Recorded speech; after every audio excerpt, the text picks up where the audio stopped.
আল্লাহ সুবহানাহু ওয়া তাআলা প্রত্যেকটা নবীকে একটা বিশেষ দোয়া দিয়েছেন এবং প্রত্যেকটা নবী সেই দোয়া তার উম্মতের জন্য করে ফেলছেন। জনাব রাসূলুল্লাহ সাল্লাল্লাহু আলাইহি ওয়াসাল্লাম বলেন যে আমাকেও তো একটা বিশেষ দোয়া দিয়েছেন আল্লাহ তাআলা, আমি এই দোয়াটা রেখে দিছি, রিজার্ভ রাখছি। এই দোয়াটা দুনিয়াতে পড়ি নাই, এই দোয়াটা আমি আখিরাতে আমার উম্মতের শাফাআতের জন্য করব।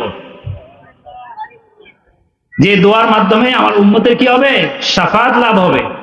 ওয়া ইন্নী ইখতাবাতু দাওয়াতি লিউম্মতি শাফাআতান লিউম্মতি ইয়াউমাল কিয়ামাহ। এজন্য রাসূল সাল্লাল্লাহু আলাইহি সাল্লামের প্রতি দরুদ, রাসূল সাল্লাল্লাহু আলাইহি সাল্লামের প্রতি মহব্বত, এটা হলো ঈমানের দাবি। এটা কিসের দাবি? ঈমানের দাবি। রাসূল সাল্লাল্লাহু আলাইহি সাল্লাম হাদিসে পাকের মধ্যে বলেন,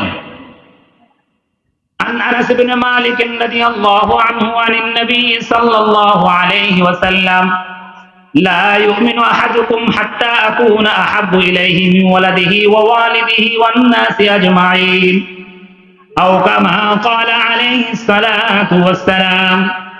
জনাব রাসূলুল্লাহ সাল্লাল্লাহু আলাইহি ওয়াসাল্লাম বলেন, তোমরা প্রকৃত মুমিন, পূর্ণ মুমিন ততক্ষণ পর্যন্ত হতে পারবে না যতক্ষণ না তোমাদের সন্তান, তোমাদের পিতামাতা, পৃথিবী তোমাদের সম্পদ, পৃথিবীর সমস্ত কিছুর থেকে বেশি আমি তোমাদের কাছে মাহবুব, মহব্বতের, ভালোবাসার বস্তু না হবো, ভালোবাসার ব্যক্তি না হবো। এজন্য সব কিছুর থেকে বেশি মহব্বত কাকে করতে হবে? আল্লাহ রাসূল সাল্লাল্লাহু আলাইহি ওয়াসাল্লাম করতে হবে। এখন তো আল্লাহ তাআলা রাসূল সাল্লাল্লাহু আলাইহি ওয়াসাল্লাম নাই, তাহলে কি মহব্বত করবেন? রাসূল সাল্লাল্লাহু আলাইহি ওয়াসাল্লাম যে আদর্শ, হুজুর সাল্লাল্লাহু আলাইহি ওয়াসাল্লাম যে সুন্নাত, হুজুর সাল্লাল্লাহু আলাইহি ওয়াসাল্লাম যে জীবন ব্যবস্থা আমাদের জন্য রেখে গেছেন, সেই জীবন ব্যবস্থাকে কি করতে হবে? মহব্বত করতে হবে, ভালোবাসতে হবে এবং তদনুযায়ী আমাদের জীবনটাকে সাজাইতে হবে। আমাদের ব্যক্তিগত জীবন, পারিবারিক জীবন, রাষ্ট্রীয় জীবন, সামাজিক জীবন, সর্বক্ষেত্রে রাসূল সাল্লাল্লাহু আলাইহি ওয়াসাল্লামের আদর্শ সুন্নাত যেন বাস্তবায়ন হয়, রাসূল সাল্লাল্লাহু আলাইহি ওয়াসাল্লামের সুন্নাত যেন জিন্দা হয়। আমাদের ব্যক্তিগত জিন্দেগির প্রতিটা কাজ, খাবার, ঘুমানো, বাথরুমে যাওয়া, যত কোনো কাজগুলি আছে, এই কাজগুলি যখন কি হবে? রাসূল সাল্লাল্লাহু আলাইহি ওয়াসাল্লামের সুন্নাত তরিকা মতো হবে। অন্য কোনো ধর্মের, অন্য কোনো কৃষ্টি কালচারের সাথে আমাদের যেন কাজগুলি না মিলে যায়, বরং রাসূল সাল্লাল্লাহু আলাইহি ওয়াসাল্লামের সুন্নাত তরিকা অনুযায়ী যদি হয়, আল্লাহ সুবহানাহু ওয়া তাআলা আমাদের জিন্দেগির মধ্যে বরকত দ্বারা ভরপুর করে দিবেন। সকলে বলেন সুবহানাল্লাহ। আল্লাহ তাআলার ওয়াদা আছে, আল্লাহ তাআলার ওয়াদা, যদি আমার বান্দা প্রকৃত মুমিন হয়, সাথে সাথে রাসূল সাল্লাল্লাহু আলাইহি ওয়াসাল্লামের সুন্নাতকে, রাসূল সাল্লাল্লাহু আলাইহি ওয়াসাল্লামের জিন্দেগিকে নিজের জীবনে নিয়ে আসে প্রতিটা ক্ষেত্রে, তাহলে তাদের জিন্দেগির মধ্যে আমি বরকত দিব। রাসূল সাল্লাল্লাহু আলাইহি ওয়াসাল্লামের পক্ষ থেকে একথা ওয়াদা আসছে আল্লাহ তাআলা স্বয়ং ওয়াদাও করছেন, কোরআনে পাকের মধ্যে আসছে, লাউ আন্না আহলাল কুরা আমানু ওয়াত্তাকাউ লাফাতাহনা আলাইহিম বারাকাতিন মিনাস সামাই ওয়াল আরদ।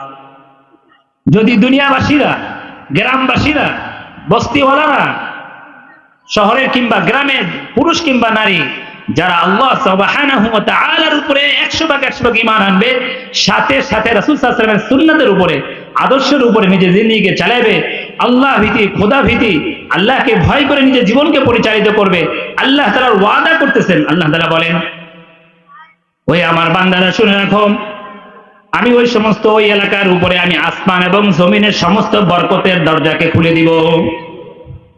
আসমান থেকে বরকতের বৃষ্টি বর্ষণ হবে, আসমান থেকে আল্লাহ তাআলা বরকতের ফয়সালা করবেন, জমিনে ফসল ভালো হবে, জমিনের মানুষগুলি ভালো হবে, একে অপরের সাথে মহব্বত তৈরি হবে, একে অপরের কল্যাণকামী হবে।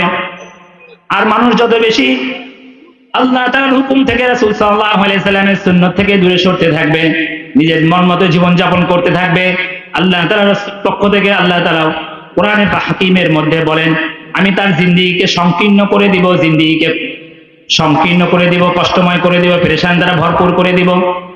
তা আমরা যদি আমাদের জীবনে বরকত চাই, আমাদের জীবনে দুনিয়ার জিন্দেগিতে শান্তি চাই, আখিরাতের অনন্তকালের জীবনে সেখানে জান্নাত মিলে যায়, আল্লাহ তাআলার পক্ষ থেকে এরকম ভাবে নিয়ামত সমূহ মিলে যায়, এই জন্য আমাদের করণীয় হলো দুনিয়ার এই সংক্ষিপ্ত জীবন, 60 থেকে 70 বছর জিন্দেগি, এই জিন্দেগিটা কি করতে হবে?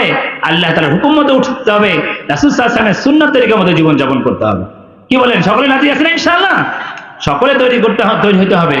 আমাদের একদম সন্তান থেকে শুরু করে আমরা যারা পরিবারের গার্জিয়ান আছি, অভিভাবক আছি, সকলকে আল্লাহ তাআলার হুকুমের প্রতি মনোনিবেশ করতে হবে। বাচ্চাদেরকে দ্বীন শিক্ষা শিক্ষিত করতে হবে, বাচ্চাদেরকে দ্বীন শিক্ষা শিক্ষিত করা, কোরআনের বাণী, কোরআনের আলো তাদের মধ্যে জন্মানো, কোরআনের আলো তাদের দিলের ভিতর দিয়ে দেওয়া। একথা তো সকলে জানি। মনে করেন রাত্রিবেলা যে অন্ধকার হয়, অন্ধকার দূর করার জন্য কি করতে হয়? আলো দিতে হয়, তাই না? এখানে লাঠি চালাইলে কি অন্ধকার দূর হবে?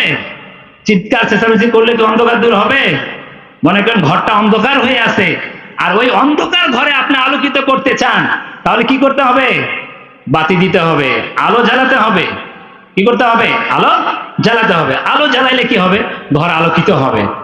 মোহতারাম হাজিরিন, আজকে আমাদের সমাজের দুর্দশা, ব্যক্তিগত পারিবারিক দুর্দশা, এমন কোনো জায়গা নেই যেখান থেকে অশান্তি আর এরকম বিশৃঙ্খলার আওয়াজ না আসতেছে সব জায়গায়। এবং পরিবারের মধ্যে কোনো বন্ধন নাই, পরিবারের মধ্যে এরকম ভাবে পিতা পুত্র চেহারা দেখে না, স্বামী স্ত্রী মিল মহব্বত নেই, সব জায়গায় অশান্তি দিয়ে ভরপুর আছে। এক অন্ধকারে পরিবার নিমজ্জিত, সমাজ নিমজ্জিত, রাষ্ট্র নিমজ্জিত, এক এরকম ভাবে দিন বিমুখ হওয়ার কারণে অন্ধকারাচ্ছন্ন। এই অন্ধকার দূর করতে হলে আমাদের সকলকে কোরআনের আলো আলোকিত হইতে হবে, সকলের ভিতরে কোরআনের আলো নিয়ে আসতে হবে, হাদিসের আলো নিয়ে আসতে হবে, দ্বীনের আলো নিয়ে আসতে হবে। আমরা আমাদের সমাজের মধ্যে এরকম ভাবে কোরআনে এরকম ভাবে আলো নিয়ে আসতে চাই, সন্তানদেরকে দ্বীন শিক্ষা শিক্ষিত করতে হবে। প্রত্যেকের জীবনে এরকম ভাবে আল্লাহ সুবহানাহু ওয়া তাআলার আহকামাতকে, হুকুমকে নিজের জিন্দেগির মধ্যে নিয়ে আসতে হবে। যে যত বেশি আল্লাহ তাআলার হুকুমের উপর উঠবে, রাসূল সাল্লাল্লাহু আলাইহি ওয়াসাল্লামের সুন্নতকে নিজের জীবনের আদর্শ বানিয়ে নেবে, আল্লাহ সুবহানাহু ওয়া তাআলার পক্ষ থেকে ওয়াদা হলো আল্লাহ তাআলা তার দুনিয়ার জীবনকে সুখময় করে দিবেন, শান্তিময় করে দিবেন। আখিরাতে অনন্তকালের জীবনেও আল্লাহ সুবহানাহু ওয়া তাআলা তাদের জিন্দেগিকে এরকম ভাবে রূপান্তরিত করবেন, সম্মানিত করবেন, এবং সর্বোচ্চ সম্মান জান্নাতুল ফিরদাউস আল্লাহ সুবহানাহু ওয়া তাআলা আমাদেরকে দান করবেন। চলেন, এজন্য প্রত্যেককে নিয়ত করবো তো ইনশাআল্লাহ বাচ্চাদেরকে দ্বীনি শিক্ষা শিক্ষিত করব, নিজেরাও দ্বীন মানার জন্য চেষ্টা করব। আল্লাহ সুবহানাহু ওয়া তাআলা আমাদেরকে সে তৌফিক দান করেন। ওয়া আখিরু দাওয়ানা আলহামদুলিল্লাহি রাব্বিল আলামিন। আমাদের কাঙ্ক্ষিত মেহমানগণ আসা শুরু হয়ে গেছেন। আমাদের সামনে এখন আমাদের অত্যন্ত সুপরিচিত আন্তর্জাতিক খ্যাতি সম্পন্ন মুফাসসির কোরআন আল্লামা মুফতি ইমাদুল্লাহ কাসিমি দামাত বারাকাতুহুম, মুহতামিম ও শাইখুল হাদিস মাদানীনগর মাদ্রাসা খুলনা, হযরত আপনাদের সামনে অত্যন্ত গুরুত্বপূর্ণ এবং বয়ান পেশ করবেন। আমাদের এই এলাকার জন্য অত্যন্ত সৌভাগ্যের বিষয়, হযরতের পরে আরো বড় বড় মেহমানরা কথা বলবেন। বিশেষ করে এই এলাকার জন্য অত্যন্ত গৌরবের বিষয়, আমরা এরকম বড় একজন মেহমান পেয়ে গেছি। তিনি ইনশাআল্লাহ হযরতের পরে কথা বলবেন। আওলাদে রাসূল সাল্লাল্লাহু আলাইহি সাল্লাম, তিনি আমাদের সামনে গুরুত্বপূর্ণ নসিহত পেশ করবেন। এরপর দোয়া হবে ইনশাআল্লাহ। আমরা শেষ পর্যন্ত ইস্তেকামতের সাথে একদম অটল হয়ে মেহমানদের কথাকে আমরা শ্রবণ করব এবং নিজের জিন্দেগির মধ্যে আমল করার চেষ্টা করব। আমি অনুরোধ করতেছি যারা দাঁড়িয়ে আছেন, এই পাশে এরকম ভাবে পূর্ব দিকে অনেক জায়গা আছে, মাহফিলের সৌন্দর্যে এবং কোরআন হাদিসের যারা মাহাব্বতের জন্য আমরা কোরআন শুনতে আসছি, এটার সৌন্দর্য বাগানকে সৌন্দর্যের জন্য আমরা সকলে ইনশাআল্লাহ ফাঁকা জায়গাগুলো পূরণ করে বসে কথা শুনবো। আল্লাহ তাআলা আমাদেরকে আমল করার তৌফিক দান করেন।